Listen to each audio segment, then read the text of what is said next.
마가복음 6장 30절에서 44절 말씀입니다.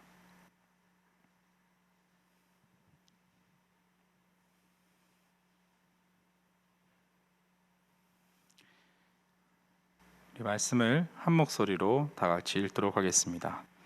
사도들이 예수께 모여 자기들의 행한 것과 가르친 것을 낱낱이 고하니 이르시되 너희는 따로 한적한 곳에 와서 잠깐 쉬어라 하시니 이는 오고 가는 사람이 많아 음식 먹을 겨를도 없음이라.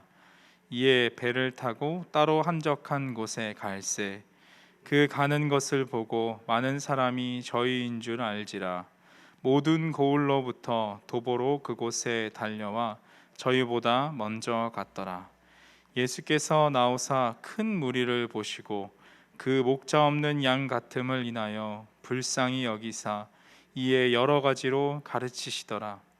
때가 저물어 가매 제자들이 예수께 나와 여짜오되 이곳은 빈들이요 때도 저물어 가니 무리를 보내어 두루 촌과 마을로 가서 무엇을 사 먹게 하옵소서.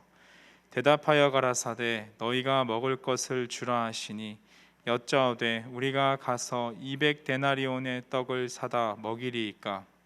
이르시되 너희에게 떡 몇 개나 있느냐 가서 보라 하시니 알아보고 가로되 떡 5개와 물고기 2마리가 있더이다 하거늘 제자들을 명하사 그 모든 사람으로 떼를 지어 푸른 잔디 위에 앉게 하시니 때로 혹 100씩 혹 50씩 앉은지라. 예수께서 떡 5개와 물고기 2마리를 가지사 하늘을 우러러 축사하시고 떡을 떼어 제자들에게 주어 사람들 앞에 놓게 하시고 또 물고기 2마리도 모든 사람에게 나누어 주시매 다 배불리 먹고 남은 떡 조각과 물고기를 12바구니에 차게 거두었으며 떡을 먹은 남자가 5,000명이었더라. 아멘. 오늘 본문은 제가 첫 번째로 비전 트립을 떠났던 고등학교 때가 생각나게 합니다. 당시 고등학생이었던 저는 단기 선교에 가서 고등학생이 무슨 일을 할 게 있겠어 하고 자의반 타의반 놀러 가는 마음으로 다녀왔던 기억이 있습니다. 필리핀에 갔었는데요. 막상 도착해서 선교 현장을 보니까 굉장히 어려운 상황이구나라는 것을 알게 되었습니다. 쓰레기 매립장에서 나오는 것으로 생을 연명하고 있던 필리핀 사람들은 굉장히 지독한 가난과 영양실조와 싸우고 있었습니다. 안 그래도 내가 무슨 도움을 줄 수 있을까 하던 차에 이런 현장을 보고 나서는 내가 할 수 있는 일이 더 없겠다 생각을 하고 그나마 할 수 있었던 기도로 그들을 도와야겠다라는 생각을 했었습니다. 더 이상 현실적으로 무언가를 할 수 없을 거라 생각을 했던 것이죠. 그러나 선교사님은 한국에서 온 여러 학생들에게 한 가지 임무를 주셨습니다. 그것은 필리핀 아이들에게 밥을 나누어 주는 것이었습니다. 다행히 할 일을 찾은 저는 열심히 밥을 배식해 줬습니다. 학교에서도 배식을 해본 적이 있던 터라 균형 있게 배식을 해서 모자라지 않게 해야겠다라는 굉장히 불타는 사명감으로 섬세한 배식을 시작했습니다. 그런데 이 일은 생각보다 힘들었습니다. 한 아이 때문이었는데요. 동생 손을 꼭 잡고 와서 8살도 채 안 보였는데 그 한 아이가 배식을 받았는데도 돌아가지 않고 저를 멀뚱멀뚱 쳐다보고 있었습니다. 제가 너무 야박하게 줘서 더 달라고 하는 건지 생각하고 있던 차에 그 아이는 현지어로 막 뭐라고 하기 시작했습니다. 마침 옆에 있던 스텝이 그 아이가 무슨 말을 했는지 알려줬는데 집에 있는 동생 것까지 더 달라는 말이었습니다. 아직 배식줄은 길게 남아 있었고 그에 비해서 남은 음식은 굉장히 적었던 차에 고민이 많이 됐지만 제가 그때 할 수 있는 한 가지 일이 생각이 났습니다. 그것은 제가 굶고 내가 먹을 양을 그 아이에게 주는 것이었습니다. 아이는 만족해하는 모습으로 돌아갔고 저는 섬세한 배식에 성공을 했습니다. 사실 오병이어 이야기와 이런 선교주의 이야기를 결합을 하면 제가 배식을 하는데 밑에서 음식이 계속 남아 있어야 굉장히 성공적이고 은혜로운 이야기가 되겠죠. 그러나 오병이어 이야기가 기적적으로 먹고 풍족하게 남았음을 말하기도 하지만 제자들의 행동에도 주목하고 있음을 볼 때 이 평범한 선교 이야기도 은혜가 될 줄 믿습니다. 본문에서 예수님께서는 함께 모인 무리들의 목자 없는 양 같음을 보시고 그들을 불쌍히 여기사 그들의 필요를 채워 주셨습니다. 목자가 없으니 그들의 목자가 되어 주셨고 그들이 배고파하니 그들에게 먹을 것을 주셨습니다. 이때 이 일들을 혼자 다 하지 않으시고 제자들과 함께 일하셨습니다. 예수님은 제자들에게 먹을 것을 주라 하시고 무리들을 앉히라 하셨습니다. 그러나 제자들은 그들을 먹이려면 한 사람의 하루품삯이 1데나리온임을 볼 때 한 사람의 연봉치에 거의 해당하는 200데나리온이나 필요하다라고 말하며 자신들은 할 일이 없습니다라고 예수님의 명령을 거부합니다. 예수님은 그런 제자들의 반응에도 포기하지 않으시고 떡 5개와 물고기 2마리의 축사를 하신 다음 제자들에게 다시 한번 그 음식들을 많은 사람들에게 나누어 줘라라고 명령하십니다. 이때 제자들은 영문도 모른 채 그 일에 참여하게 되었지만 무리들과 함께 예수님을 통해서 시작되는 하나님 나라와 그 결과를 맛보게 됩니다. 예수님께서 이 일을 통해 앞으로 제자들이 어떤 역할을 해야 하는지, 예수님의 정체가 누구인지, 그리고 그리스도인들이 앞으로 어떤 상황에서 이런 일들을 하게 될지를 미리 보여주신 것이기도 합니다. 오늘 우리도 이 말씀을 통해서 우리의 시대에서 어떤 일들을 할 수 있을지를 함께 고민해 보는 시간이 되었으면 합니다. 오병이어 사건처럼 많은 사람들을 먹이신 사건 이야기는 예수님의 사역에서 그리고 제자들과 교회에 있어서 굉장히 중요한 사건이었습니다. 그래서 사복음서에 모두 기록이 되었고 그 중에서도 마태와 마가복음에서는 오병이어와 칠병이어로 2번에 걸쳐서 기록이 되었습니다. 특히나 마가복음에서는 이 이야기를 길게 기록한 것을 보아서 복음서 중에서도 가장 비중이 크다고도 할 수 있겠습니다. 이 중요한 이야기의 풍성한 의미는 이 앞에 예수님께서 제자들을 선교사로 파송하신 것과 그리고 세례 요한의 죽음 사건과 연결해서 봤을 때 비로소 더 선명하게 드러납니다. 마가복음에서 예수님은 제자들을 향해 끊임없이 하나님 나라에 대해서 가르치시고 자신을 따라오라고 말씀하셨습니다.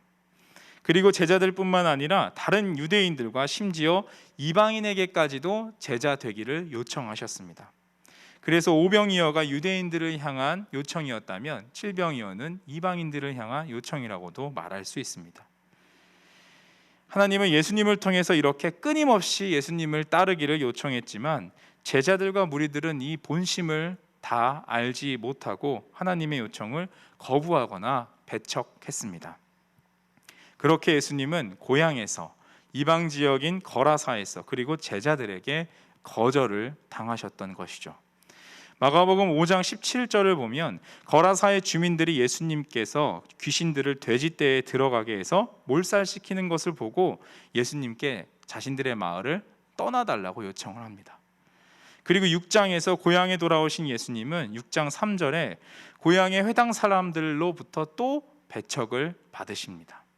연달아 이어지는 이런 예수님의 배척 장면은 이방 지역뿐만 아니라 유대 전체에서 예수님께서 거절당하시고 배척당하실 것을 보여주고 있습니다. 이런 배척의 모습은 구약의 이스라엘이 하나님의 선지자를 알아보지 못하고 배척했던 모습을 기억나게 합니다. 그래서 6장 6절에 마가복음 6장 6절에 예수님의 이상히 여기심이 더욱 의미심장해집니다. 사람들은 놀라면서도 예수님의 말씀과 행하신 일들을 믿지 않고 예수님은 오히려 이렇게 무리들이 믿지 않음을 보고 이상히 여기십니다. 표적과 기사는 예수님에게 놀랄 만한 일이 아니라 오히려 자연스러운 일이었습니다. 그런 표적과 가르침을 보고 듣고 그럼에도 불구하고 믿지 않는 것이 예수님에게는 더 놀랍고 이상한 일이었던 것이죠. 6장 5절에서 예수님은 또 이렇게 예수님에 대해서 기록이 되어 있습니다. 거기서는 아무 권능도 행하실 수 없어 다만 소수의 병인에게 안수하여 고치실 뿐이었고, 이와 같은 불신은 더 놀라운 예수님의 반응을 보여주는데 6장 5절에서 예수님께서 아무 권능도 행하시지 않으셨다는 것입니다. 글자 그대로만 읽으면 예수님께서 이들의 아무런 반응 없음을 보고 마치 능력이 사라지신 것처럼 보이지만, 이것은 예수님의 무능을 나타내는 것이 아니라 사람들의 불신앙의 크기가 그 정도로 크다는 것을 우리에게 보여주고 있습니다. 마가는 이것을 통해서 믿음의 필요성을 우리에게 역설하고, 동시에 복음이 직면하게 될 다양한 방해와 고난을 우리에게 보여줍니다.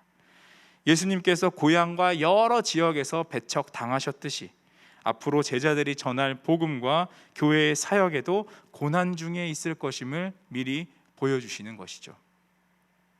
그럼에도 예수님은 이런 여러 가지 방해에도 묵묵히 하나님의 일을 행하고 나아가십니다.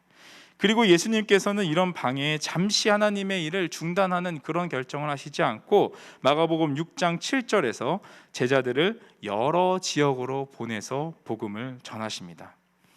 이런 모습은 여러 방해와 고난에도 복음 전하는 일이 더 구체적이고 활발하게 진행되고 있다는 것을 우리에게 보여주고 있습니다.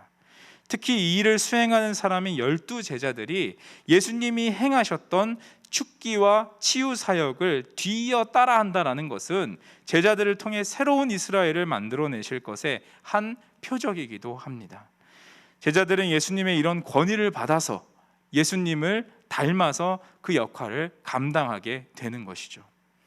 그러나 복음이 이렇게 본격적으로 이제 확장되는가 싶었는데 다시 한번 고난의 사건, 어려움이 등장하므로 여전히 하나님의 사역을 감당하는 것이 그리 녹록치 않다라는 것을 우리에게 보여주고 있습니다. 그 사건이 오병이어 사건 바로 앞에 있는 세례 요한의 죽음입니다. 마가는 놀랍게도 다른 복음서에 비해서 이 부분에 많은 분량을 할애합니다. 제자들을 파송하는 이야기 속에 마가는 세례 요한의 처형 사건을 집어넣어서 이 두 이야기가 서로의 사건을 조명하게 만드는 샌드위치 기법을 활용합니다. 그만큼 마가가 오병이어 사건과 더불어서 이 사건에도 큰 의미가 있다고 말해주고 있는 것이죠. 세례 요한의 역할은 예수님이 오셨다라는 것을 우리에게 미리 보여주는 것이기도 하지만 그 죽음을 통해서 예수님의 죽음도 미리 보게 합니다. 그리고 복음이 장차 직면하게 되는 고난을 여과 없이 우리에게 말해주고 있습니다. 세례 요한은 당시 갈릴리 지역을 다스리던 왕인 헤롯에게 이복 형제의 아내를 데리고 사는 것이 옳지 않다고 예언자로서 여러 번 경고했습니다.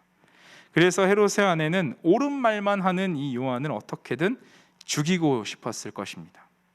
그러나 헤롯은 요한이 의로운 사람인 것을 알았기 때문에 섣불리 죽일 수 없었고 오히려 그 말을 달게 듣고는 있었던 것 같습니다. 다만 헤롯은 요한의 말은 들었지만 자신이 직접 통회하고 하나님 앞에 자신의 잘못을 회개하지는 않았습니다. 곧 복음을 들어도 행함이 없는 삶을 살았던 것이죠. 그런 삶의 결과가 자신의 생일 잔치에서 여실 없이 드러납니다. 헤롯의 아내는 헤롯의 생일날 자신의 딸을 춤을 추게 해서 왕의 마음을 기쁘게 하고 그 보답으로 요한의 목을 요구하라는 계획을 세웁니다.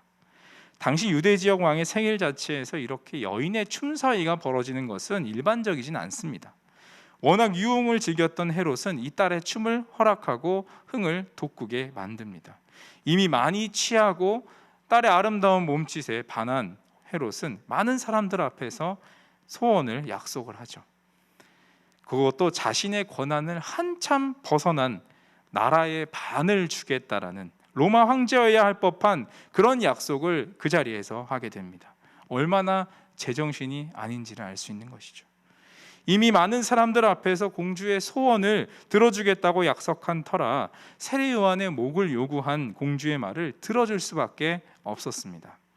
이 사건을 통해 우리는 아무리 복음을 듣고 말씀을 들어도 돌이키지 않는다면 그 결말은 비참할 수밖에 없다는 것을 깨닫게 됩니다. 헤롯은 요한의 경고, 요한의 복음을 듣지 않은 사람이 아니었기 때문이죠. 이제 옛사람으로부터 벗어나 나의 삶에서 말씀을 따라 사는 행실을 보여주지 않는다면 그 끝은 좋지 않을 수밖에 없다는 것입니다. 보통 왕의 생일날은 많은 사람들이 이렇게 와서 축하하고 서로 먹고 마시는 축제의 날이었습니다. 이때 왕은 도시에 도로를 놔주거나 건축물을 지어주는 등 공공의 건축물이겠죠. 극장이 될 수도 있고요. 그런 일들, 선한 일들을 합니다. 거기다 더해서 많은 사람에게 좋은 음식을 대접해서 그것을 먹고 마신 사람들은 왕의 잔치에 함께 참여하는 것이고 왕의 은혜에 감사하며 그 업적을 칭송하는 일을 합니다. 실제로 고관대작 정도의 귀인들이 이 잔치에, 헤롯의 잔치에 참여했던 것으로 묘사가 되어 있죠. 그런데 헤롯 왕의 잔치는 음식은 있지만 그 끝은 죽음뿐인 것을 우리에게 보여주고 있습니다.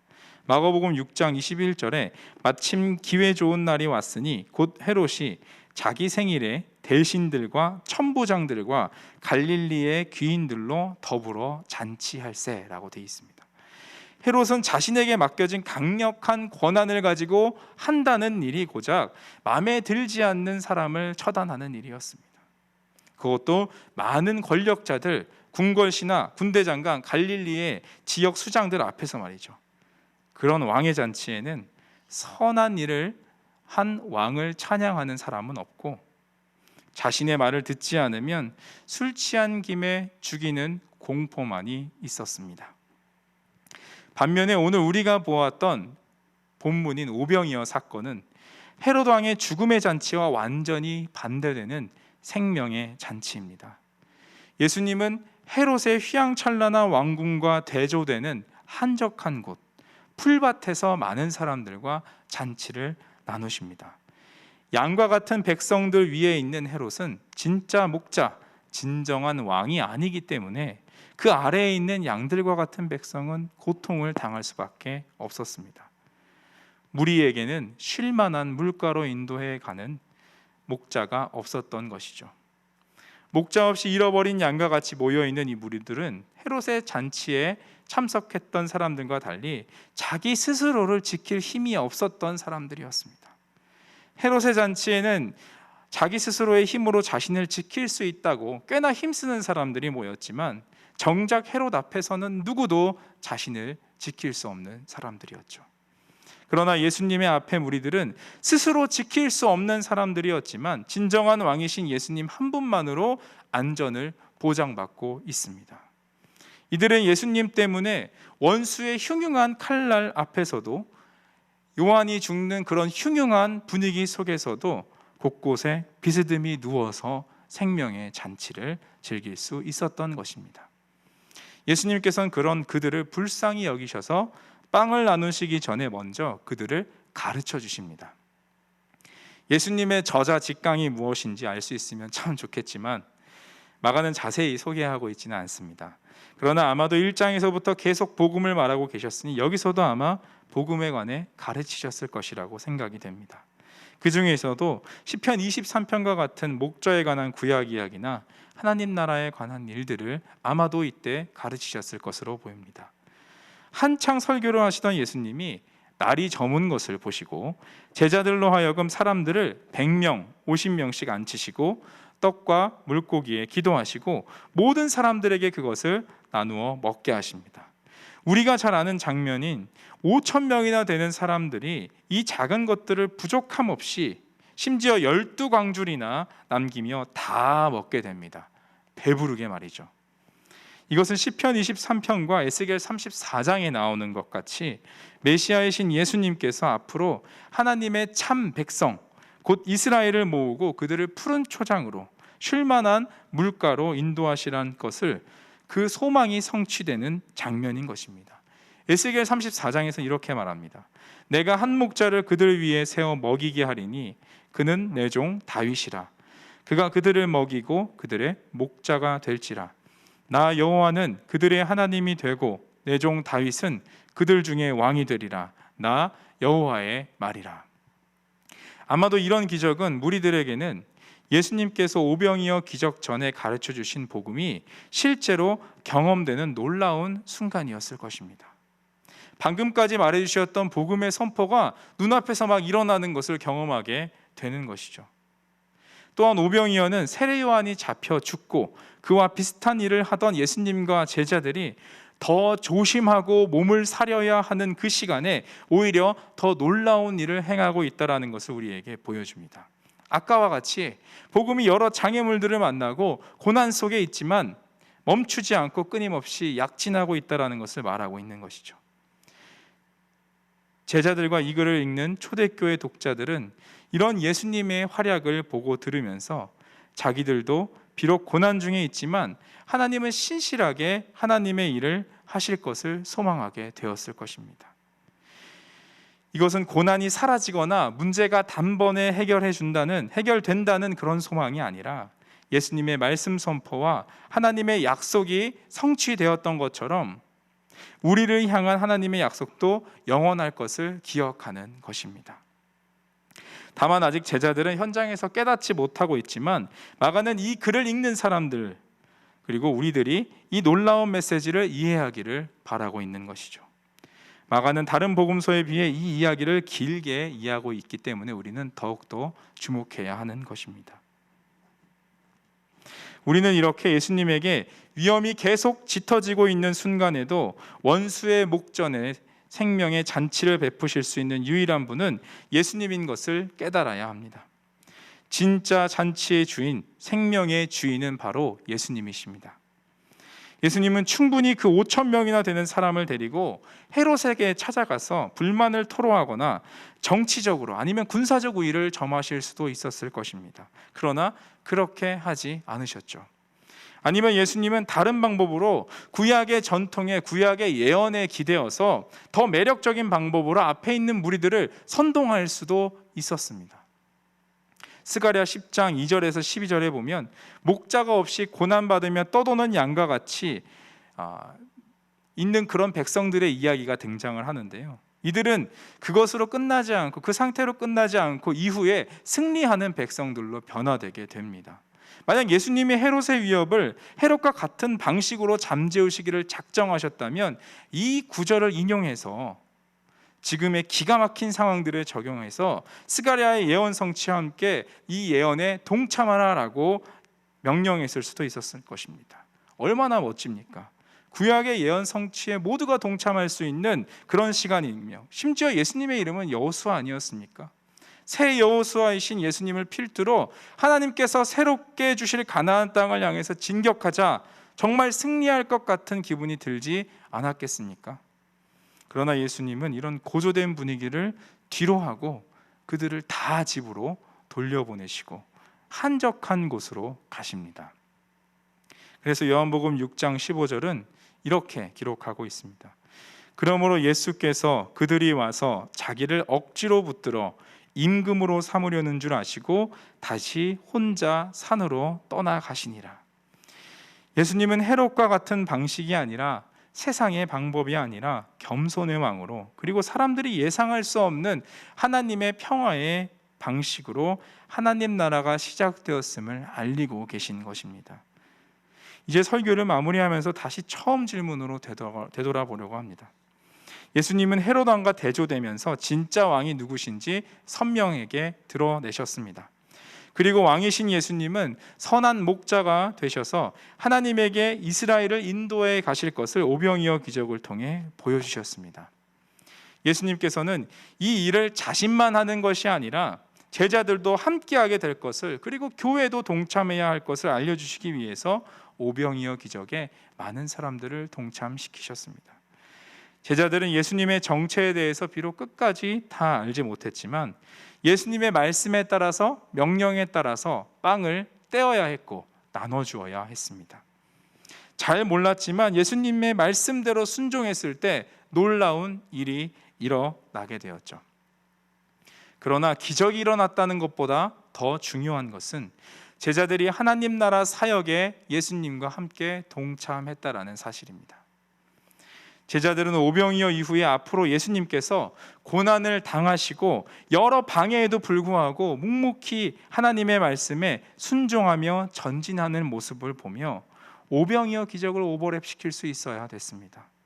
예수님께서 고난받으시지만 오병이어 사건과 같이 하나님께서 반드시 원수의 목전에서 상을 베푸실 것을 믿고 순종해야 하는 것이죠.